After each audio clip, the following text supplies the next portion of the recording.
Me han dicho que sí para ser reactores también en esta actividad. Quiero presentarles a nuestra presidenta, María del Mar Rosa. Pasa por acá, por favor, María del Mar.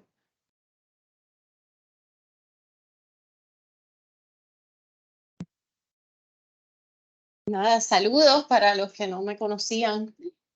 Ahora estoy aquí, pero he estado en la APU un tiempito ya trabajando para esto. Admito que tenía clases hoy, las suspendí todas, los estudiantes no están nada tristes porque estoy bien interesada con este tema. Yo creo que en la coyuntura en la que estamos es bien importante que desde esa diversidad de ideologías, ¿verdad?, nos veamos como parte de la misma APU. Así que me parece que foros como este, para buscar ese consenso que hay entre ideologías sindicalistas e ideologías reformistas, es importante hacia lo que, ¿verdad?, en la ruta que llevamos hacia la elección sindical.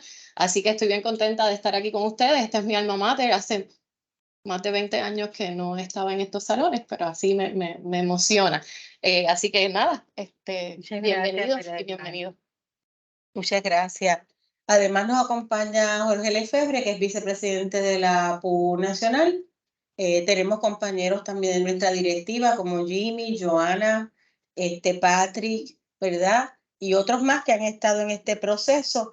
Al compañero Monchi también, que representa a los docentes sin plaza. ¿Perdón? Ahora va Ángel. Ángel Rodríguez, pasado presidente de la organización, ahora es organizador sindical y está con nosotros porque aunque no tenemos la mesita, cualquiera que tenga que hacerse miembro o que necesite saber cómo hacerse miembro, pues lo tenemos aquí dispuesto a apoyarnos en este proceso porque tenemos muchos docentes sin plaza en facultades específicas como arquitectura, derecho de las noches, y tenemos que llegar a esos espacios. Así que está Ángela aquí también disponible y irán llegando otras personas. Gracias a todos y a todas. ¿Hay alguien grabando para Facebook? Sí, muy bien, perfecto. Le vamos a pedir entonces, el orden que vamos a seguir es el siguiente. Empieza Jorge Colón, después va Ethel Ríos Orlandi, luego iría Yolanda Rivera Castillo y termina la ronda de panelistas Carlos Rodríguez Fraticelli.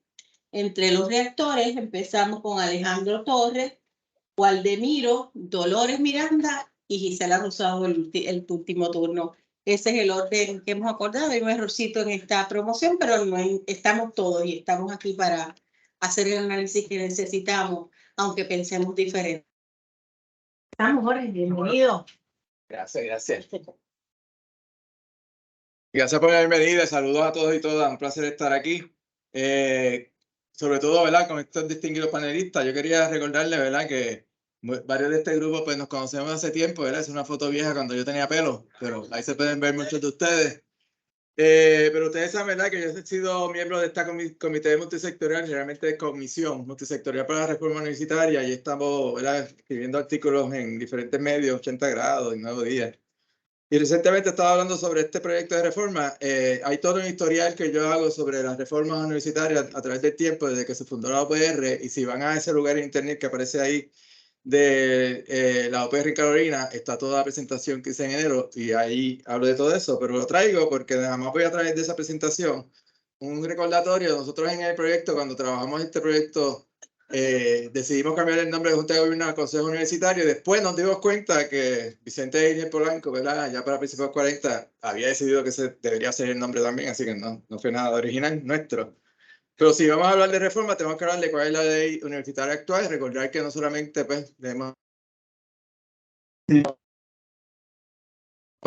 que por fórmula, pues actualmente, como saben, el 9.6 sigue vigente. Y entonces quería recordar un momento histórico donde Dolores Miranda pues, es una de las protagonistas, porque ustedes saben que en el 93, cuando se cambia nuevamente la universitaria, cuando hubo un cambio de gobierno, ¿verdad?, entró ahora una junta de síndicos, se le pidió que empezara un proceso para redactar un proyecto de revisión. Finalmente la junta determinó hacerlo y se creó un comité institucional para la revisión de la ley universitaria, reforma.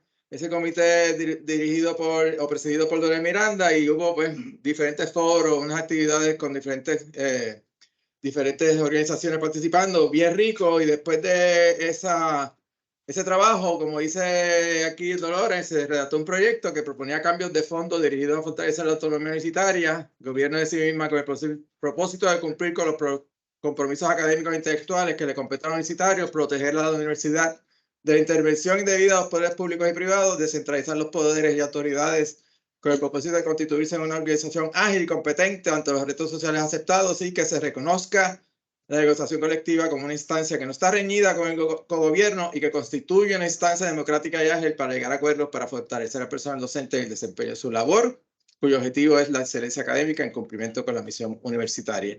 ¿Qué pasa con ese esfuerzo? Bueno, la Junta de Síndicos cogió el proyecto de la comisión y no lo envió a la Junta a la Asamblea Legislativa. Se sacaron un proyecto que habían estado elaborando en secreto, nadie sabía que existía, lo radicaron en la por 36 representantes, fue referido a la Comisión de Educación y Cultura. Obviamente la comunidad se opuso desde el principio. Se hicieron 21 días de vistas públicas. Se rindió un informe positivo el 12 de junio. Se aprobó con enmienda en el Pleno de la Cámara el 19 de junio y fue enviado al Senado ese mismo día y fue referido el 22 de junio de ese año a la Comisión de Educación y Cultura del Senado, pero tuvimos suerte que 2 días después la comisión redactó un informe negativo indicando que no se debería trabajar ese tema, que no había consenso, que había mucha discusión, porque había o sea, la APU y la CONAPU, todo el mundo que estaba en ese momento denunció este intento, ¿verdad? Dolores ha mencionado que el proyecto de la comunidad, pues no hubo voluntad política para que se discutiera y fuese que se discutiera y se aprobara. Así que finalmente la Asamblea Legislativa pues, se vio engavetó el proyecto. Para el 2010, pues recordaremos otro cambio de gobierno, se aumenta el número de miembros de la Junta de Síndicos a 17 miembros y se dio para el gobierno de Fortuño el famoso golpe de timón con su comité asesor y el cambio de rumbo para dar pertenencia a la educación superior, que fue dirigido por Manuel Gómez y que obviamente fue rechazado y que sabíamos que no queríamos que saliera del Ejecutivo o de la Administración un proyecto de ley que debía salir del seno de la comunidad universitaria y para algunos de ustedes recordarán que Manuel Gómez me llamó que yo era un gobos porque estaba en contra de su proyecto. El otro día, pues lo leen, si quieren ver, está a 80 grados. En el 2013, como saben, pues nuevamente a cambio de gobierno se baja la Junta entonces a 13 miembros y la composición actual pues, está ahí presentada y como saben, por la ley promesa, se hizo la ley 2 de 2017 y se añadió al director ejecutivo de AFAM, así que actualmente pues, realmente la Junta tiene 14 miembros, no 13, aunque la ley sigue indicando que son 13. Quería dejar de saber, ¿verdad?, que en memoria explicativa que la OPR ha estado hablando sobre el proyecto actual, oponiéndose, que ven ahí a la derecha, y también ¿verdad? La narrativa de ellos de que esto está en contra de la acreditación de la OPR. Simplemente nosotros hicimos una presentación a la Junta de Gobierno el 7 de diciembre pasado, y ahí tratamos de desmentir algunas cosas de lo que ellos decían. Ellos decían que la reforma tenía que salir de la Junta de Gobierno, lo cual no es correcto. Como ven ahí, lo que dice el área actual es que podrá la Junta de Gobierno iniciar el proceso para hacerlo, pero lo puede hacer, obviamente, la Asamblea Legislativa. Pueden ver a la derecha, todas esas enmiendas que se han hecho a la ley universitaria, ninguna salió de la Junta de Gobierno. Y esta ocasión, pues también tampoco lo ha sido así, de la Junta de Gobierno. Todo surgió a raíz, ¿verdad? Históricamente, ¿verdad? Llegamos a un momento en el 2017 donde se aprobó una resolución del Senado 55 que dio paso a lo que estamos discutiendo hoy en día y llegase a constituir esta Comisión Multisectorial para la Reforma Universitaria. Esa resolución es la que aparece en pantalla inicialmente, que la Comisión de Educación y Reforma Universitaria, que presidía en aquel momento Abel Nazario, pero ya ustedes saben lo que pasó con él, pero anyway, como quiera, pues se creó la comisión y llevó a cabo una serie de vistas públicas en verano, mayo y junio, donde participaron más de 40 organizaciones, todos senados, los rectores, y muchas organizaciones estudiantiles y sindicales y de los profesores, todos pidiendo que no saliera un proyecto de ellos mismos que nos permitiera a la comunidad universitaria redactar nuestro propio proyecto. Y el Comité de Reforma Universitaria, que ya había estado trabajando por varios años, les propuso específicamente que se creara una comisión independiente, multisectorial para la reforma universitaria y que nos permitiera a nosotros hacer un proyecto. Finalmente, en el primer informe parcial de diciembre de ese año, de esa comisión, aceptaron, sí, crear la comisión multisectorial. Esta recomendación que se hizo al Senado, se aprobó en el Senado para que se creara y la composición era por representantes electos de los diferentes sectores, ¿verdad? Así fue como se creó. Quería dejarles saber que unos años anteriores, en el Senado Académico de Recinto de Río Piedras se había redactado todo un anteproyecto de ley que yo creo que tiene ¿verdad? El gran mérito de que incluyó un artículo nuevo que no existe en la ley actual sobre autonomía universitaria. Yo creo que es extraordinario. Y obviamente incluía también el derecho a la negociación colectiva de personal docente y que hubo un comité ad hoc del Senado Académico que preparó esa ponencia que ven ahí en pantalla, que fue la que presentó a nombre del Senado en el 2017, que también incluyó ese artículo, porque entendíamos que tenía que existir y que tenía que tratarse también la negociación colectiva. Así que se constituyeron por representantes de las diferentes unidades y empezamos a trabajar luego de examinar la documentación de los esfuerzos previos, porque no empezamos en cero, ¿verdad? Como pueden ver ahí, había los esfuerzos que ya hemos mencionado, el informe parcial, la síntesis de propuestas que se había estado trabajando por un comité de la Junta Universitaria y un comité de Junta Universitaria, el anteproyecto de ley de la Junta Estudiantil Nacional de los 90, el de comité institucional que ya hablamos de reforma, que presidió Dora Miranda, el anteproyecto de ley orgánica de afirmación universitaria, diferentes anteproyectos. Así que esta comisión se empezó a reunir el 18 de agosto de 2018, hicimos 32 reuniones sabatinas de todo el día, nos reunimos con Raimundo y todo el mundo, todos senadores académicos, hicimos foros en todo lugar, el Senado de aquí hizo 3 resoluciones a favor del proyecto, hicimos foros aquí en Río Piedra, varios foros en facultades y a nivel de toda la institución, aquí más foros en 2019, y ¿verdad? Los anteproyectos se presentaron, se enviaron a toda la comunidad universitaria por cartero AC. Se hizo en la asamblea aquí de APU Río Piedra, se presentó el anteproyecto, hubo una resolución, como ven ahí, la moción a favor de este trabajo que estaba haciendo la Comisión Multisectorial. Y finalmente llegamos a la actualidad, para que sepan, tenemos un proyecto que ha pasado por varios caminos, ¿verdad? Se decidió que en vez de ir por el camino tradicional, que fuera a través de la Junta de Gobierno, pues se trabajara a través de la Comisión Multisectorial y llegase en ese momento inicial al Senado de Puerto Rico, que fue la primera forma como llegó al Senado. Y voy a presentar ahora los 3 proyectos. El primero fue el 1536, se presentó el 13 de marzo de 2020. El 20 de marzo estamos en shutdown, no se pudo ver por la pandemia. Entonces hicimos el esfuerzo nuevamente. El proyecto de Senado 172 se presentó en febrero de 2021 y pasó por todo el trámite legislativo y llegó el pleno del Senado con enmiendas y el pleno del Senado perdió por un voto. Así que fuimos a la Cali otra vez y se decidió volver ahora con la Cámara. En la Cámara pues ya ven que es el proyecto 1314, pero desgraciadamente lo que se radicó no fue el 172 enmendado, sino que radicaron exactamente el mismo texto del 172 original. Para que sepan, es importante. Quiero presentar aquí, la administración dice que si se aprueba esto, pues vamos a ir en contra de la Mid State y desmiento eso por mismos documentos que ellos tienen de que esto no es correcto. Igualmente hablan que el CEO siempre es el presidente, es incorrecto, también lo desmiento aquí. Y entonces quiero terminar con esto de si somos gerenciales o no. Ustedes saben que el proyecto de ley establece unos términos y unas evaluaciones formativas y sumativas. Hemos oído, como ustedes saben, que si se delimita, si delimitas el evaluar, entonces estás gerenciando. Yo entiendo que ¿verdad? La posición de la APU, y lo he expresado ya en la vista pública reciente, es que este proyecto fortalece esa posición nuestra para que se consiga esa solución colectiva. Y la consideración que se hizo en el caso del Tribunal Supremo de Puerto Rico en 1994, contraria a la APU, fue porque se aplicó la doctrina de Shiva, ¿verdad? No voy a dar tiempo de explicar y presentar un poquito lo que nos decía Valdemiro, ¿verdad? Conseguí esto buscando en mi computadora de 2002, pero Valdemiro explicando, ¿verdad? Esa doctrina, que lo que significó su aplicación, obviamente errónea a nuestro recinto, esa decisión que se supone que no fuera para instituciones de educación superior pública, pero se aplicó simplemente para que sepa, y termino con esto. La ley actual no explica lo que es un personal gerencial. El proyecto de ley radicado, como pueden ver ahí en el medio, explica lo que es un personal gerencial. Como pueden leer ahí, obviamente no somos nosotros, las personas que somos no estamos en gerencia. Y si se enmienda, estaría más explícito lo que es el personal gerencial y hay una idea de que se podría hasta establecer cuál es la unidad apropiada, que sería la que estaría se permitiera hacer la negociación. Así que con eso simplemente quiero decir que en términos míos específicos, pues yo no veo un conflicto entre el proyecto de ley y nuestra aspiración sindical y creo que sería equivocado que porque hay que haya un conflicto se apoye un proyecto que podría lograr evitar grandemente la injerencia político-partidista en la universidad y la gobernanza tan despótica de la que hemos sufrido por tantos años. No me da tiempo de presentar aquí una cita de Milton Pavón, pero pueden leer después, que le toca ahora el turno a la doctora Ethel Ríos Orlandi. Gracias.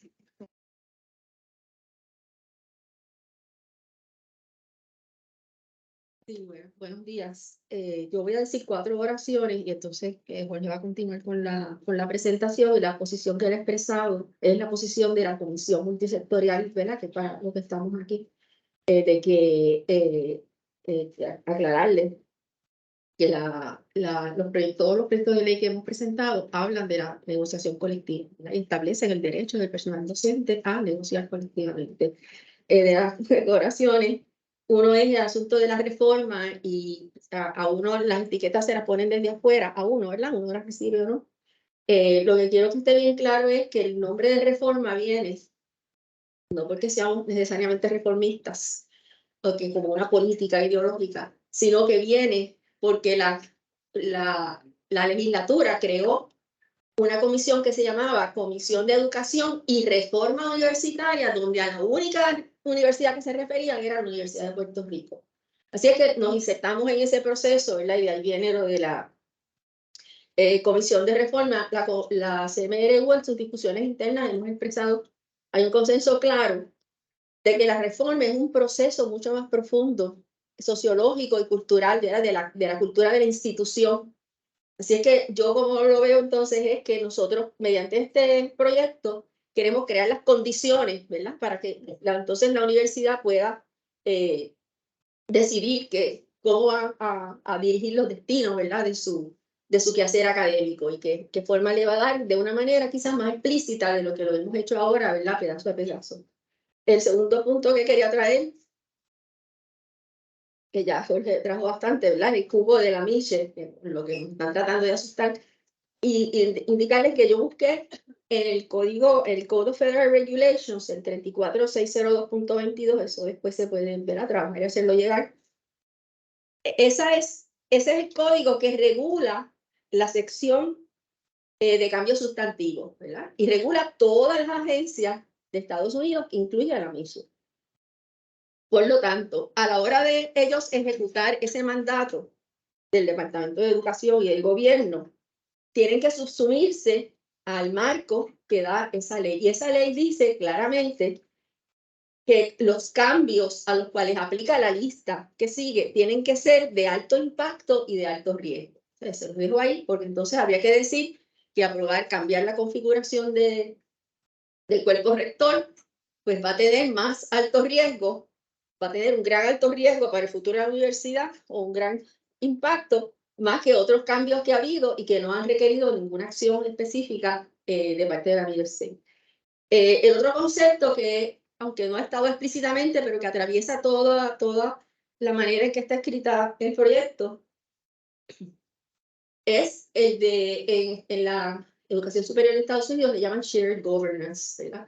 Y parte del supuesto de que la actividad y quehacer académico su naturaleza es tal que requiere una participación activa en todas las instancias que por un lado permiten la ejecución de ese quehacer y por otro lado trabajar con las consecuencias de la ejecución de ese quehacer. Lo dejo ahí. Y como ya les mencioné que el proyecto nuestro es explícito, o sea, no sé de dónde puede surgir la duda del compromiso del proyecto con la negociación colectiva, pero es explícito en cuanto a eso y ahora sí, Jorge, estoy pública, entonces va a poder hacer mejor el papel. Gracias. Lo que viene a continuación fue una presentación que se hizo a los representantes. La Cámara de Representantes los invitamos a todos, le invitó la presidenta de la Comisión de Educación de la Cámara, a nombre nuestra, para nosotros poderle presentar un resumen de lo que es el proyecto de ley. Y nuevamente, ¿verdad? Yo no estuve en esa presentación, eso lo prepararon Éter y otros colegas.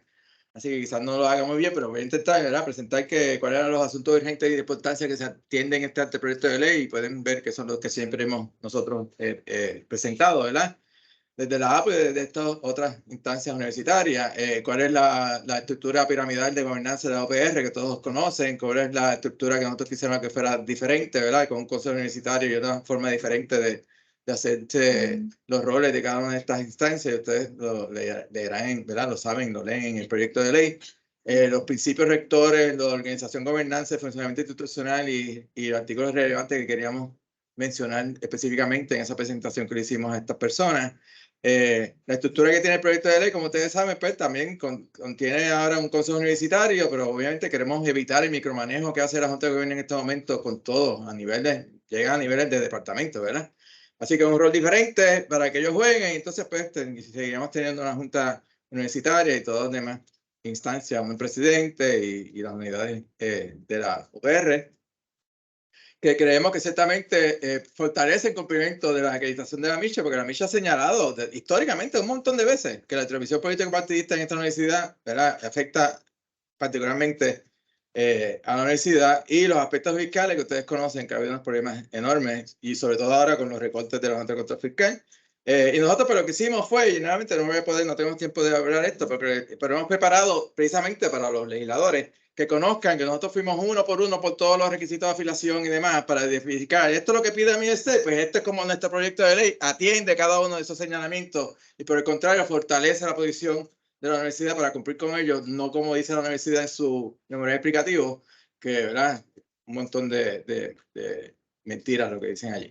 Así que vamos uno por uno y nuevamente pues no va a tener desde criterios que tienen que ver con la estructura de gobierno, el consejo universitario, que tiene que ver interés público, si sirve o no, pues lo explicamos. Si esto sigue hablando de interés público, lo que tiene que ver con la misión y meta, lo explicamos. Lo que tiene que ver con la estructura fiduciaria, también lo explicamos. Lo que tiene que ver con independencia y peritaje y no permitir las influencias políticas financieras u otras. Imagínense, influencias políticas de la OPR, como que si eso nunca ocurriera. Así que lo explicamos, cómo esto evitaría. Perdonen que van a ver que a veces menciona ahí proyecto de Senado 172, porque la tabla se hizo cuando era todavía el proyecto de Senado 172, ahora sería PC 1314, pero es lo mismo, porque eso no cambió. Nuevamente seguimos hablando de esta injerencia político-partidista, micromanejo, el evitar micromanejo, cómo lo evitamos.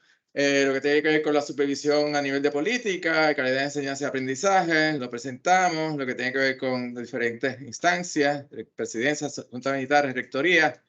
Lo que tiene que ver con el mantenimiento de la autonomía, nuevamente tenemos un artículo nuevo de autonomía, no existía y ahora lo tenemos, así que obviamente fortalecemos eso, el mantenimiento de la autonomía de la institución. Los nombramientos, cómo se hacen, lo explicamos claramente. Lo que tiene que ver con el principio de mérito, que se fortalece y explícitamente se explica cómo debe funcionar el principio de mérito para hacerse todo este tipo de nombramientos y demás. Lo que tiene que ver con autoridad y autonomía, rendición de cuentas, que lo explícitamente lo mencionamos en el proyecto de ley. Lo que tiene que ver con la autoridad y autonomía nuevamente, en las diferentes instancias. Así que vamos uno por uno. Así que esto es un documento largo, obviamente, pues sería bueno que en algún momento puedan leerlo. Estoy seguro que el documento se puede pasar para que se lea. Y pues lo que tiene que ver con la asistencia de administradores cualificados, lo que tiene que ver con procedimientos de evaluación de eficiencia y eficacia y cómo el proyecto lo atiende. Lo que tiene que ver con los tener administradores cualificados y el número adecuado, también lo presentamos. Lo que tiene que ver con las credenciales y experiencia profesional para la administración, lo especificamos en el principio de mérito y cómo se van a estar escogiendo las presidencias, las rectorías, los decanos y demás. El compromiso de los estudiantes y profesores, ahí la sección que tiene con el Senado académico, con estudiantes. Ciertamente la evaluación de las unidades administrativas, como ven, hay el principio de mérito y las evaluaciones a mitad de término y a final de término pues se establece claramente en el proyecto de ley.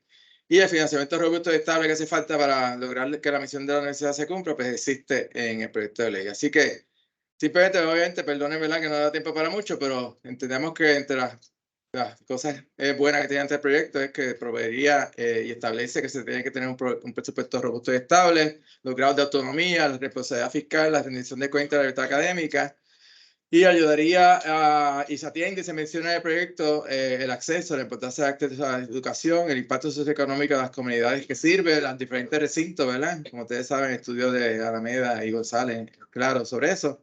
Y la agilidad para responder a las necesidades del país, tan necesaria que la universidad pues, pueda hacerlo. Así que, de parte de esta, pues pedimos apoyo al proyecto de ley. El proyecto está disponible, lo pueden bajar en esta dirección de internet y obviamente tenemos un correo. Está en un momento obviamente crucial porque se pueden traer enmiendas a la ley. Usted puede leer lo que está presentado y enmiéndalo, ¿verdad? Si tienen buenas ideas, pues eso es lo que queremos. Así que cuando sea el momento de preguntas y comentarios, pues lo hacemos. Así que con eso, gracias.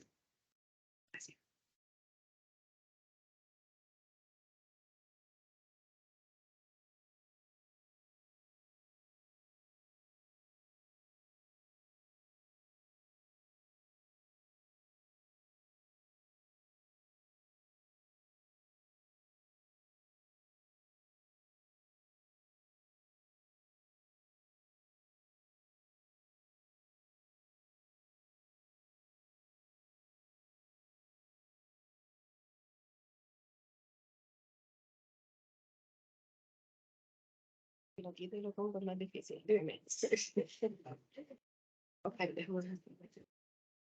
Buenos días, soy Yolanda Rivera Castillo y voy a presentar una postura un poco distinta sobre cómo proceder para lograr mejorar nuestras condiciones como docentes. Este proyecto representa lo que llaman sustitucionismo gubernamental, que es esperar que el gobierno tome en sus manos el lograr derechos que son cosas que nosotros debemos lograr. El sustitucionismo gubernamental en este caso presenta varios problemas. En primer lugar, los logros históricos de mejoras laborales no se han hecho desde el gobierno, sino que se han logrado por las luchas que se han dado históricamente. Desde la jornada de 8 horas hasta salarios y otras cosas, han resultado de las luchas que, aunque se haya legislado sobre ellas, no vienen desde el gobierno hacia los trabajadores, sino al contrario. El segundo punto es que las personas en las que estamos confiando para estos cambios han traicionado a las personas que trabajan históricamente.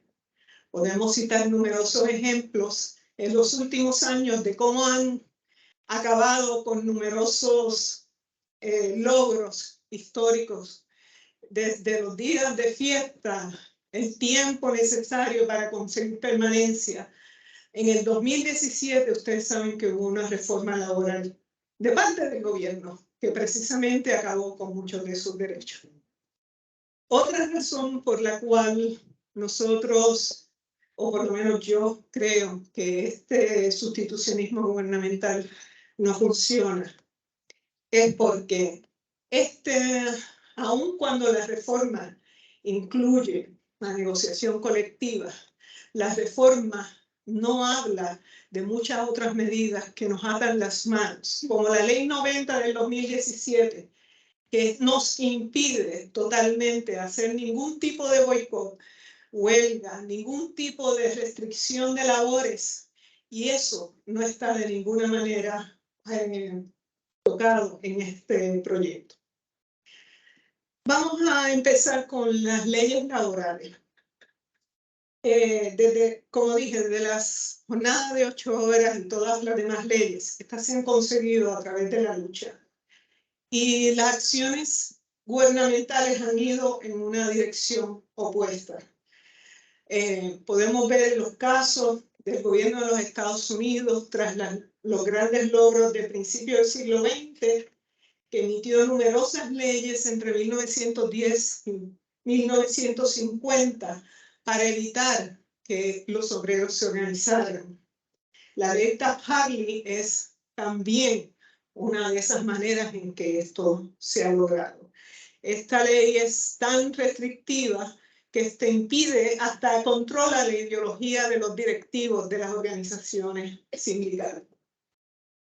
Estas leyes que se emitieron han continuado a través de los años, incluyendo la ley del Right to Work, que es la ley del derecho al trabajo, que básicamente lo que dice es que los sindicatos no pueden evitar que las personas entren a trabajar, lo cual ata a los sindicatos de manera significativa. Esto se refleja en la organización sindical en Puerto Rico. Solo el 2% de los obreros de la industria privada está organizado y el 30% del sector público, muchos de ellos bajo la Ley 45, también creada por el gobierno. La Ley 45 creada también con apoyo de algunos de los sectores corporativos del sindicalismo, hizo que muchas de las personas organizadas bajo la Ley 130, que es bajo la cual buscamos organizarnos, se movieran a una ley que no les permite, no les da garras para ellos poder negociar, porque van a negociar y no hay manera de evitar que el patrono diga, no, ya yo no voy a negociar.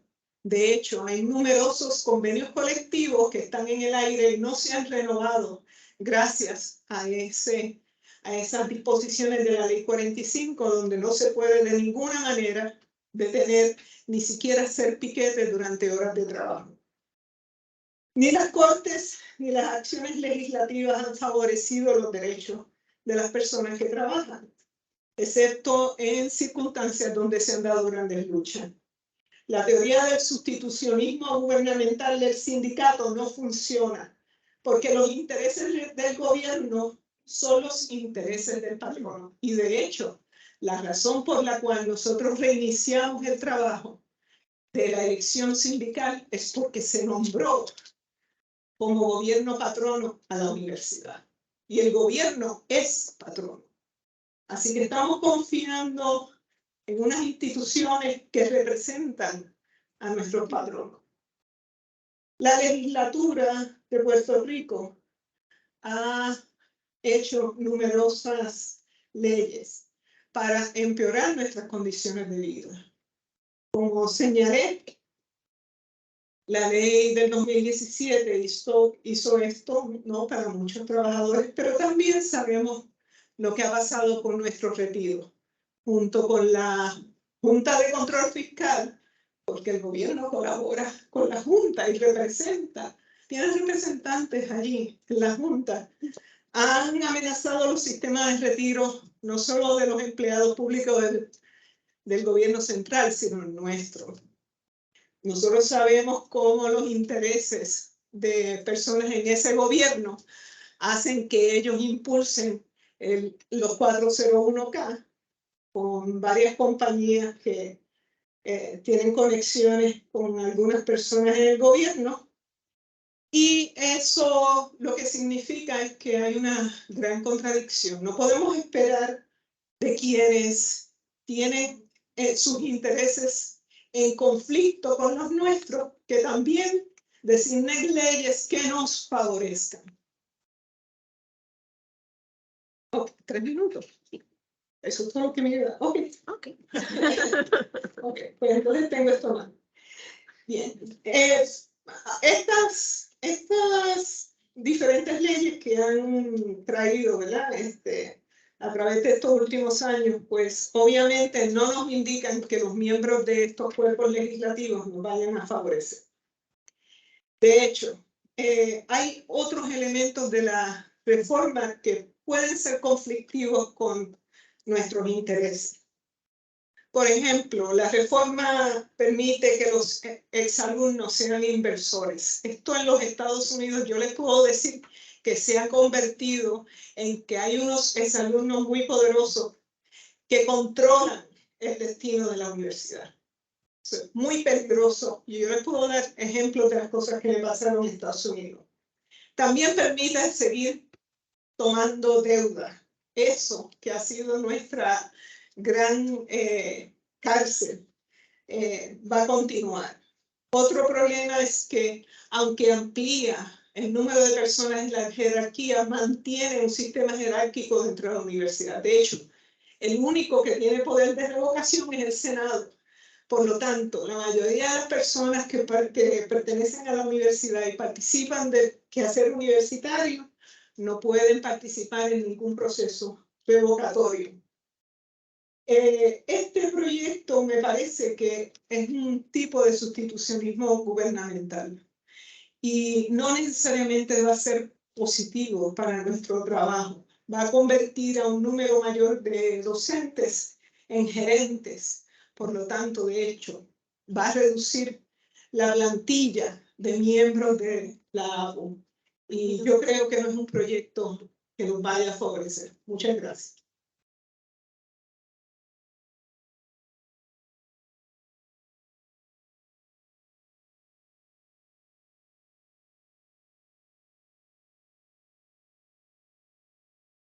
Bueno, buenas tardes a todos.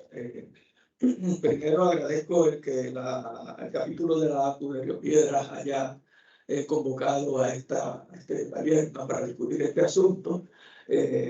Lamento que no se haya hecho antes, porque esto se debió haber hecho mucho antes de que la APU tomara una posición para apoyar este proyecto. Antes de comentar mi exposición, quiero dejar claro que el proyecto preparado por la Comisión Intersectorial, el Comité Sectorial para la Reforma Universitaria tiene elementos muy valiosos. Asimismo, reconozco el esfuerzo de los colegas en tratar de repensar la universidad.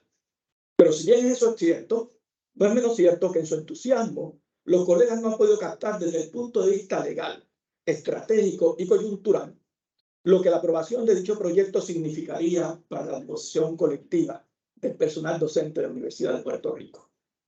Sostengo que la aprobación del proyecto, tal y como está redactado, significa una estocada de muerte a la negociación colectiva del personal docente. Este proyecto trastoca la presente estructura administrativa, donde el rol de los docentes en los procesos decisionales, desde los departamentos hasta el Senado académico, es fundamentalmente uno de carácter consultivo y le asigna funciones claramente gerenciales desde el nivel departamental hasta las altas esferas administrativas. Aún más, me temo que al impulsar este proyecto en la presente coyuntura histórica, donde nuestra universidad se encuentra bajo el asedio del gobierno y de la Junta de Control Fiscal, los colegas que han empujado este proyecto y la Junta Nacional de la APU, la que decidió endosarlo públicamente, a pesar de que se le advirtió de los problemas que esto conllevaría para la negociación colectiva del personal docente, están dándole a los políticos una excusa para continuar el desmantelamiento de nuestra institución.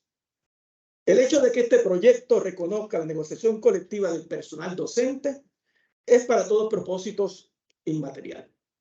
Esto no es una justificación para apoyar este proyecto. La APU, sigo sosteniendo, no debe apoyar ningún esfuerzo que pueda desviarlo de su proyecto histórico, que es la sindicación del profesorado universitario.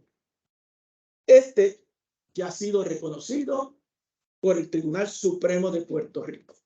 No se necesita de ninguna nueva ley para esto. A principios de la década de los 90, la Junta de Relaciones del Trabajo inició el proceso para reconocer a la APU como representante sindical de los docentes universitarios. En medio de la universidad solicitó la intervención del Tribunal Supremo y en 1992 este tribunal, en una decisión sumamente controvertible y dividida, determinó, partiendo del caso de Shiva, que los profesores eran gerenciales. La situación legal cambió en 2014, cuando la legislatura de Puerto Rico, mediante la ley 168 de ese año, enmendó la ley de relaciones del trabajo para establecer que todas las instrumentalidades corporativas del gobierno de Puerto Rico estaban bajo la jurisdicción de la ley 130. La administración universitaria impugnó la aplicabilidad de la ley a la institución universitaria, pero el Tribunal Supremo dio por cerrado el caso en el 2001, estableciendo de forma firme y final que la UPR es un patrono bajo la ley 130. Con esta decisión, con esta decisión del Supremo se allanó el camino para la sindicación de los docentes. Lo que queda por resolver en estos momentos es si nos o no somos empleados gerenciales. Esa responsabilidad no le corresponde a la legislatura, le corresponde a la Junta de Relaciones del Trabajo, la que reactivó el caso y está en el proceso de hacer esa determinación en estos momentos. Estamos a la espera de esa decisión. Es un hecho incontestable que en su determinación la Junta de Relaciones de Trabajo partirá de la legislación existente, en estos momentos es la Ley 1 de 1966, según enmendada, y de toda la normativa que emana de ella.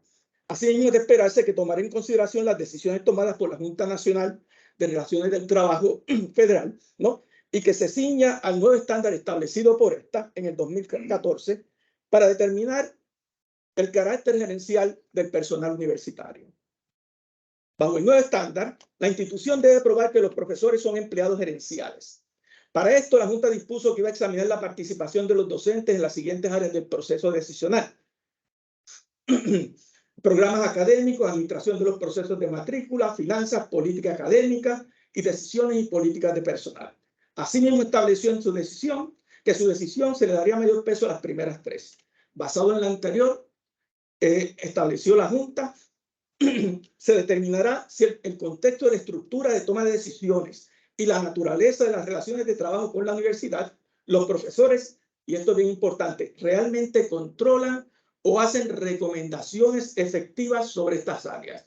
Y determinó que si lo hacen, se concluirá que son empleados gerenciales y por lo tanto excluidos de la protección de la ley.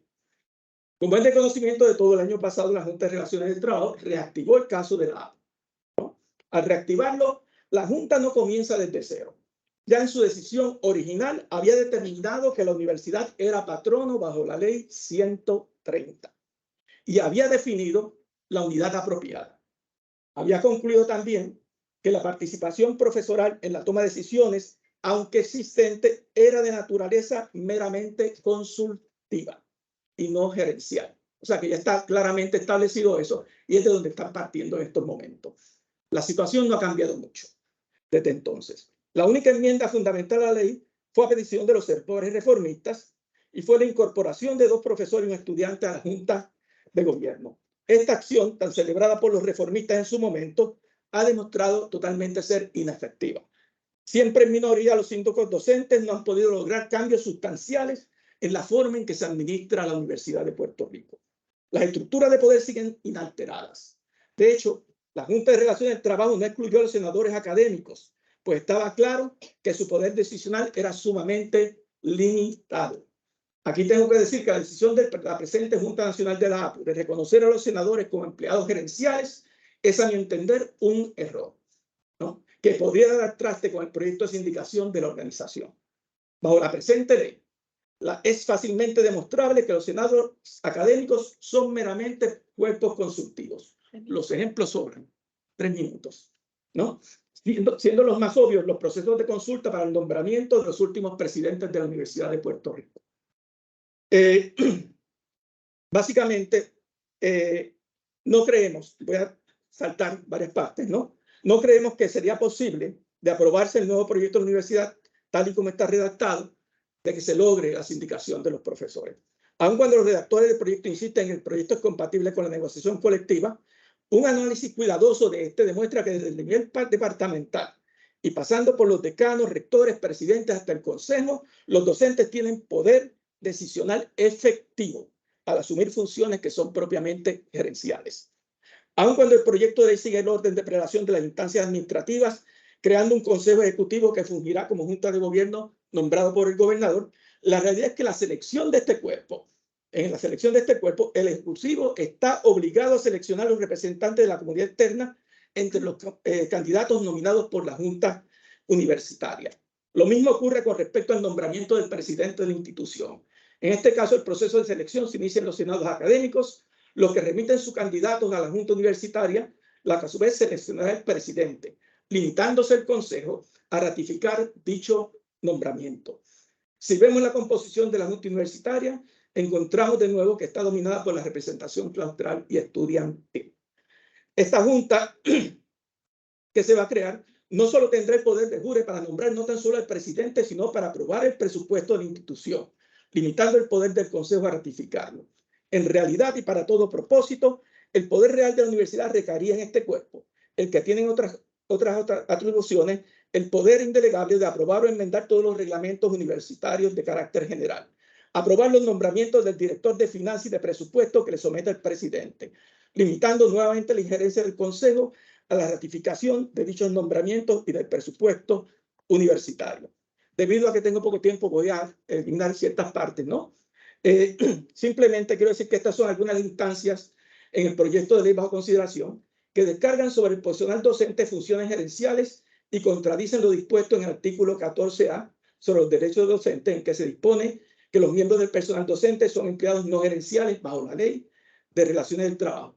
Reiteramos aquí que la decisión final para determinar si los profesores universitarios son gerentes o no, no recae en la legislatura, sino en la Junta de Relaciones del Trabajo.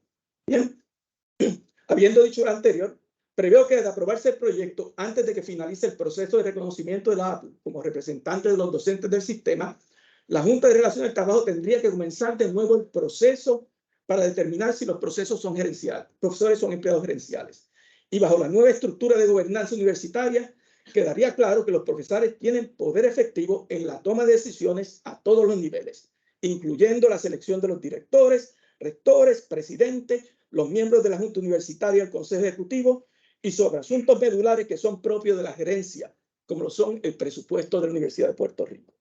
Por todo lo anterior, mi recomendación es que la Junta Nacional revise su estrategia, se desentienda del proyecto y concentre sus esfuerzos en lograr la negociación colectiva bajo la presente ley universitaria. Muchas gracias.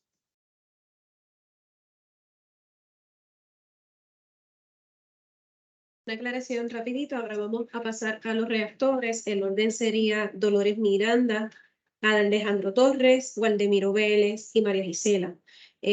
Por cuestiones de tiempo, voy a darles, y perdón, 7 minutos a cada uno, porque quiero dejar un espacio para preguntas, ¿ok? Pase a Dolores Miranda. ¿Llegó Dolores Miranda? Acá.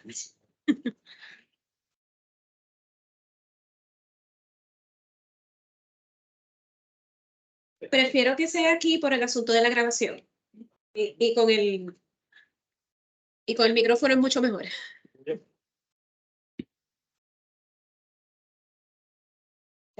Buenas tardes a todos. Muchas gracias por las presentaciones.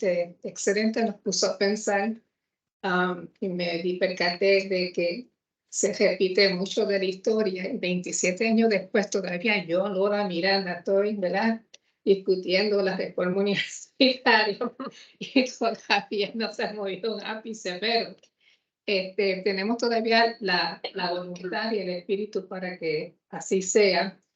Si no se legisla, no es lo más importante es que se puedan lograr consensos o entendidos en la cultura universitaria, que se acojan, de alguna manera acojan o integren algunos de los planteamientos, ¿verdad?, que se están trayendo a través de toda esta historia, ¿verdad?, reformista de la universidad.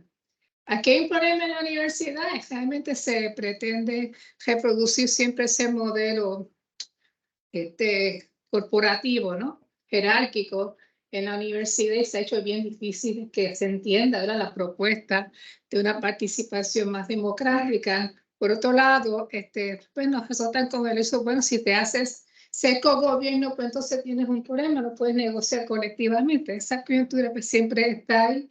Yo creo que se le puede dar la vuelta al asunto, hay que perseverar en ese esfuerzo. Nosotros sí hay cogobierno, por decir que yo tengo un poder absoluto sobre las decisiones que se pueden tomar sobre mí, aun cuando yo participo en diferentes foros deliberativos en el sistema universitario. Eso no significa que yo tengo el poder de ejecutar, tomar decisiones que puedan se pueden ejecutar sobre mi persona.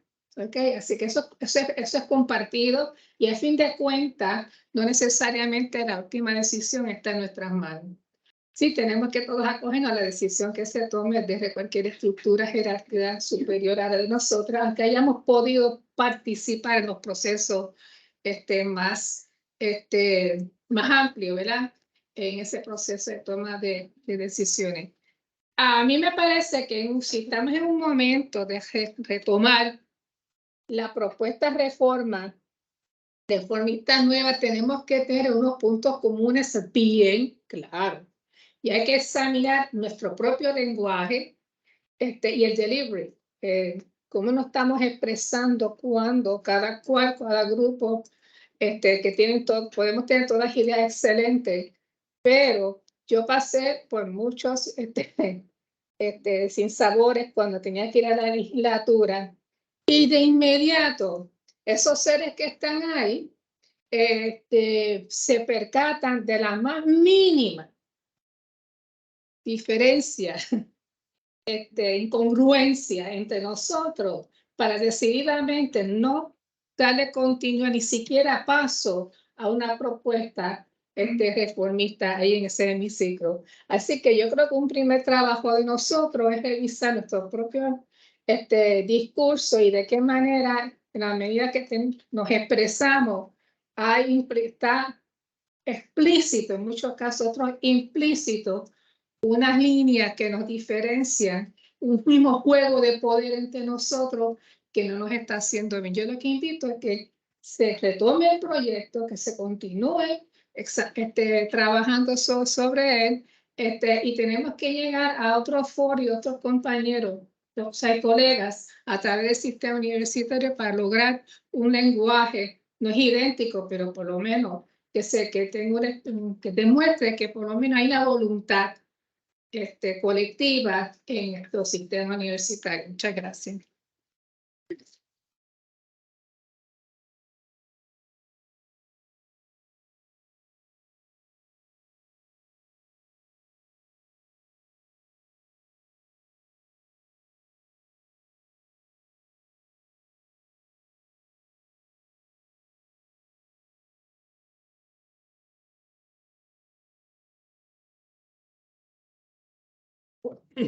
Primero de todo, pues buenas tardes ya a los compañeros y compañeras. Siempre que uno llegue a tarde a una discusión, como es la discusión en torno a los cambios en la ley universitaria de 1966, que aunque como estudiante yo participé de esos debates, en la época en que se estaba proponiendo una nueva ley universitaria en el año 72 y 73, o sea que es más lejos de lo que menciona Lola. Pues en términos de lo que estamos discutiendo ahora, pues uno siempre tiene el riesgo de hacer expresiones que ya están pasadas por vía de consensos en discusiones previas. Aún así, pues voy a hacer algunos comentarios, empezando por señalar que básicamente yo suscribo casi en su totalidad las expresiones que hiciera el compañero Carlos Rodríguez en su intervención. Y me explico. Siempre se ha presentado como un elemento de choque o de colisión la perspectiva de una reforma institucional desde el punto de vista de la ley universitaria, que es una ley de 1966, frente a lo que es el postulado de los profesores como trabajadores y empleados desde el punto de vista de reivindicar su derecho a la negociación colectiva y a la organización sindical. Mientras más participación uno trata de tener en la estructura de cogobierno dentro de la universidad, más uno queda apegado a las estructuras directivas de la universidad. Distinto a cuando uno, desde una perspectiva de clase como trabajador, uno no entra tanto en la vinculación con la estructura de dirección, sino que uno lo que hace es que reivindica los derechos que uno reclama como trabajador frente al patrón.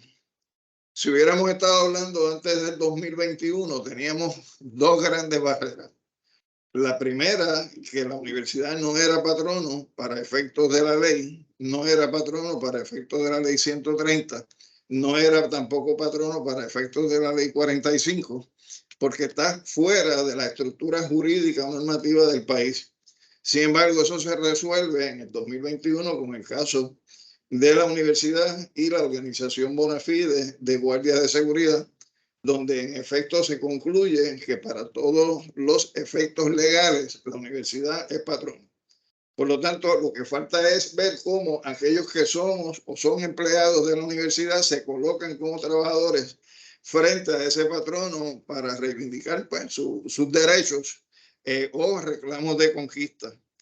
Y en ese sentido, pues tenemos una segunda gran barrera, que es que dentro de lo que es el estado normativo en el país, tenemos una decisión del año 1994, en el caso que se llevó de la Universidad de Puerto Rico y precisamente la APU, donde el tribunal independientemente resuelve algo que ya es agua pasada, que si la universidad es o no patrono, entra en una discusión relacionada con si los profesores universitarios, por razón de su participación en la estructura directiva de la universidad, son empleados gerenciales o son empleados con conflicto de interés. Y uno podría quizás darle una vuelta, un bypass a ese problema de si son gerenciales o con conflicto de interés, señalando que mientras permanezca la estructura de la universidad y los profesores estén participando de las distintas instancias de gobierno, pues esos que están participando como tales no estarían dentro de la unidad apropiada de negociación, sencillamente porque son gerenciales. Pero no quiere decir que una vez salgan de esas estructuras no puedan reinsertarse dentro de lo que sería la unidad apropiada de negociación.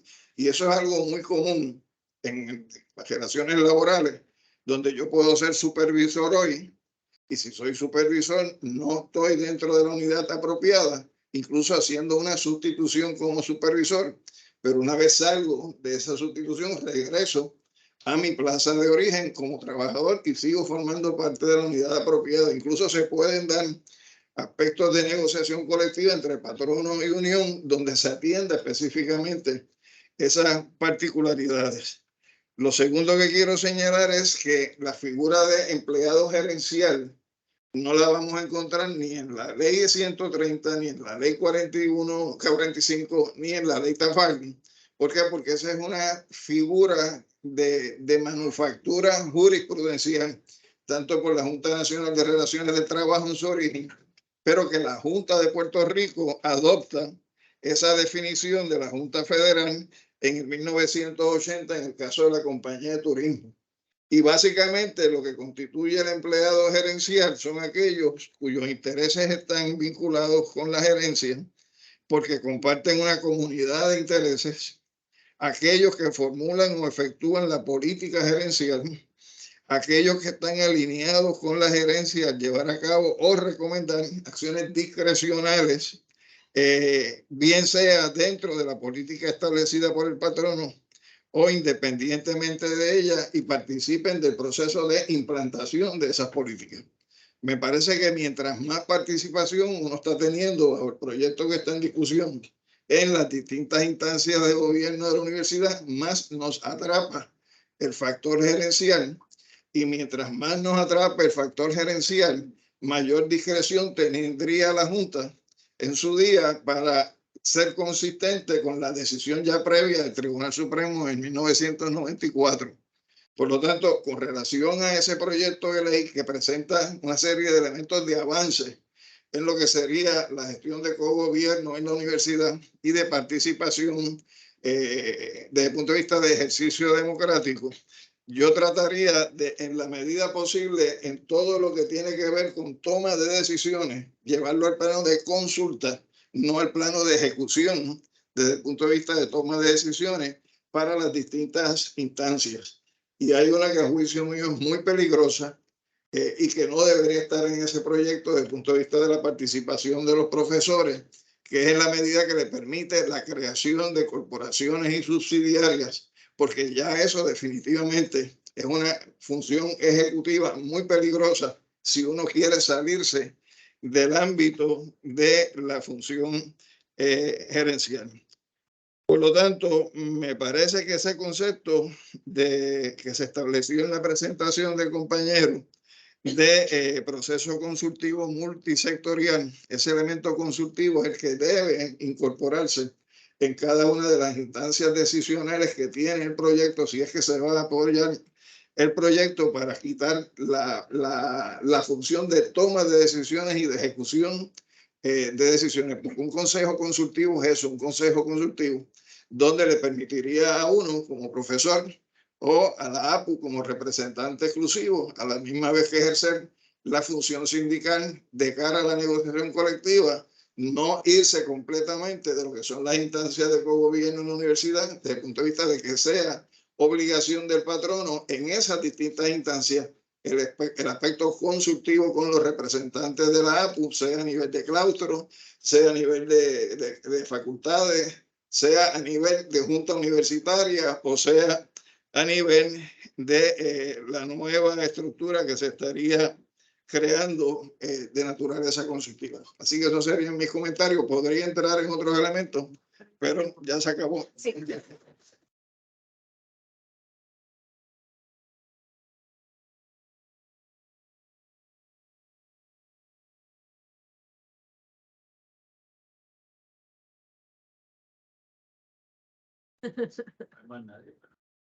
No, falta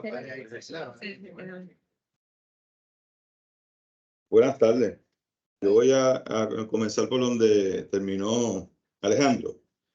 Y es que precisamente cuando uno habla de procesos consultivos, si esos consultivos, esos consultores hacen recomendaciones y esas recomendaciones se siguen, pueden dar pie a lo que usó el Tribunal Supremo y a lo que se usó en Yeshiva, de lo que le llamaron effective recommendations. Si esas recomendaciones consistentemente se siguen, se convierten ya en decisiones.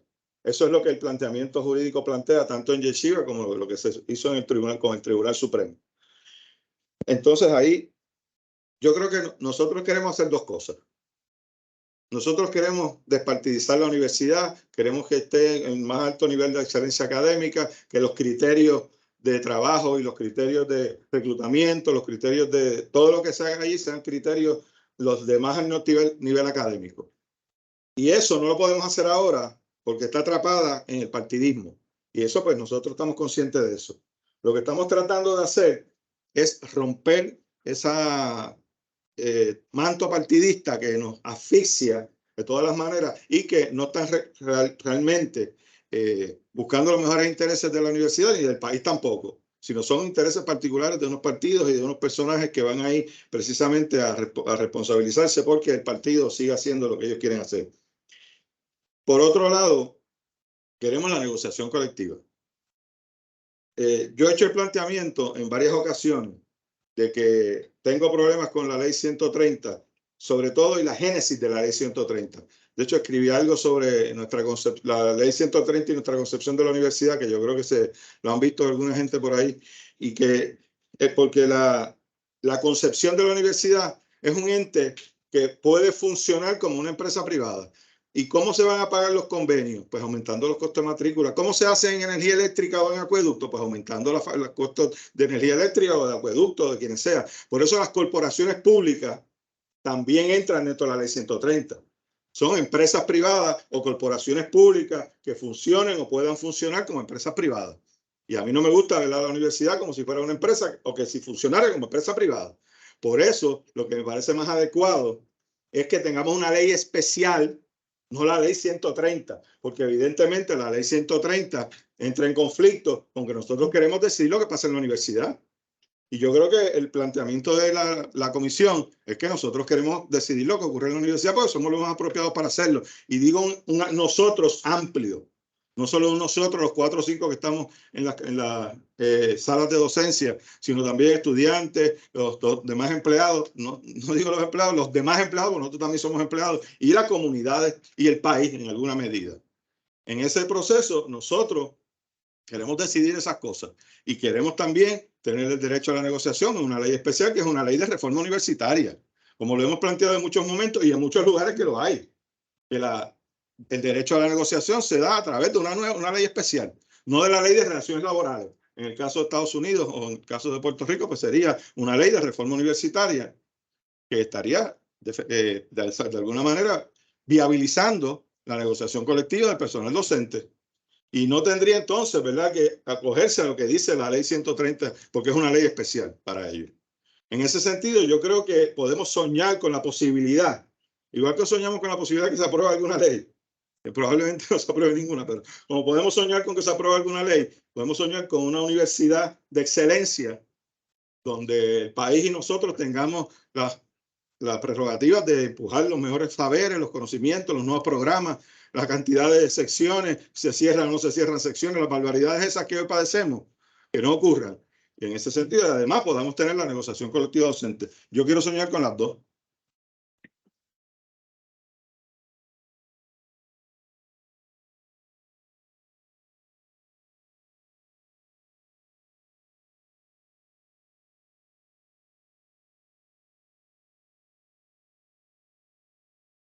Me honra presidir en este momento la APU, me honra sobre todo porque a pesar de que tenemos visiones diferentes, nos respetamos y aprendemos cada uno de los demás. Esa es la importancia de estos espacios de discusión y de análisis. Poder nosotros llegar a múltiples decisiones y visiones. Debemos aceptar los hechos y los obstáculos para lograr una universidad pública capaz de transformarse en una más democrática, participativa, justa y equitativa. Solo posible en un Puerto Rico que soñamos, no este campo de batallas, violencia, de exclusión, individualismos rampantes.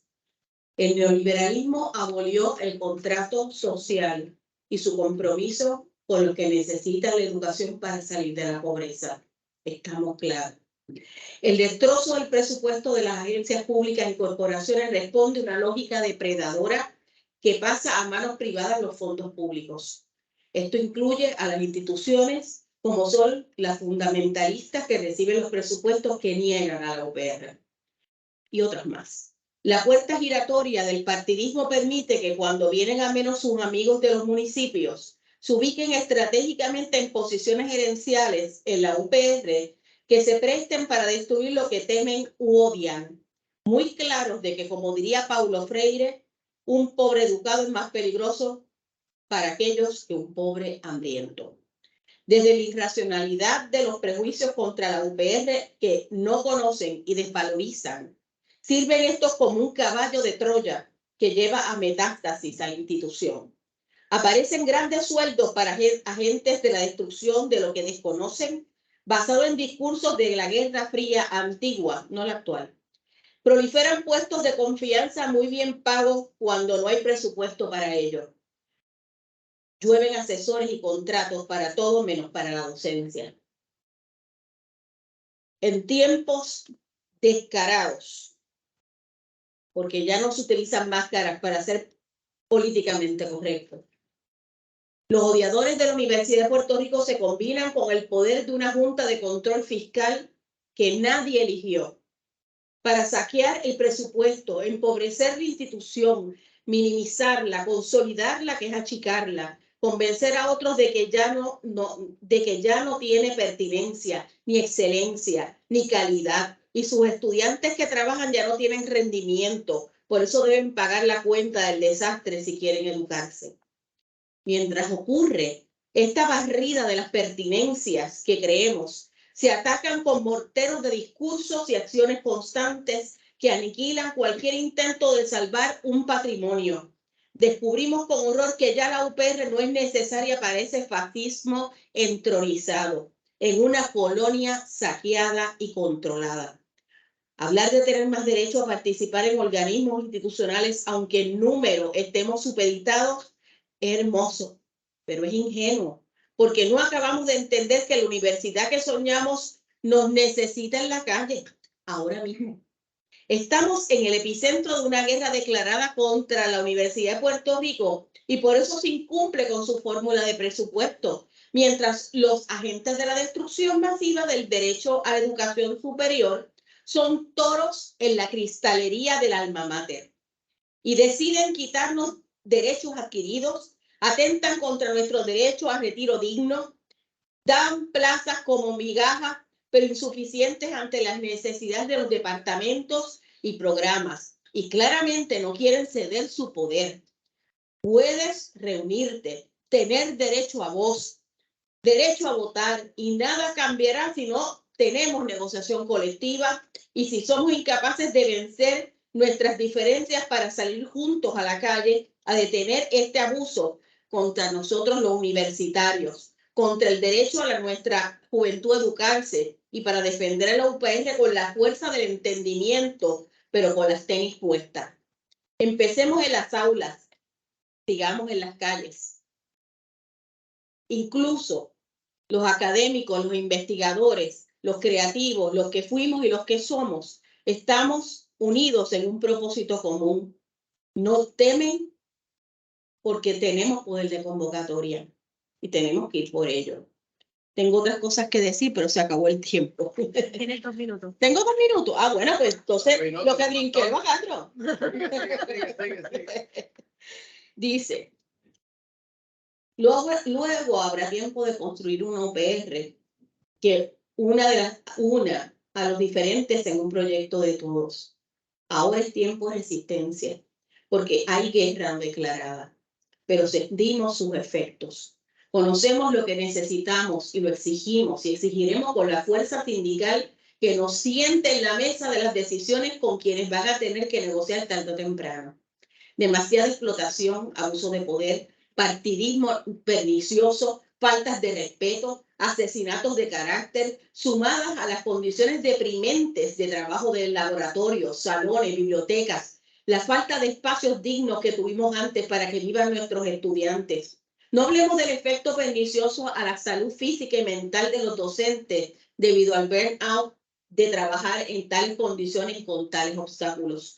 Estamos cansados de la guerra fratricida que se urde y se incita desde la mediocridad de gerentes que nada tienen de universitarios. Entre docentes con y sin plazas no hay guerra, ni debe haberla. Y quien falle en esa dirección de acciones comunes nos traiciona a todos y a todas. Y traiciona el proyecto de negociación colectiva, que es nuestra principal encomienda en la APU.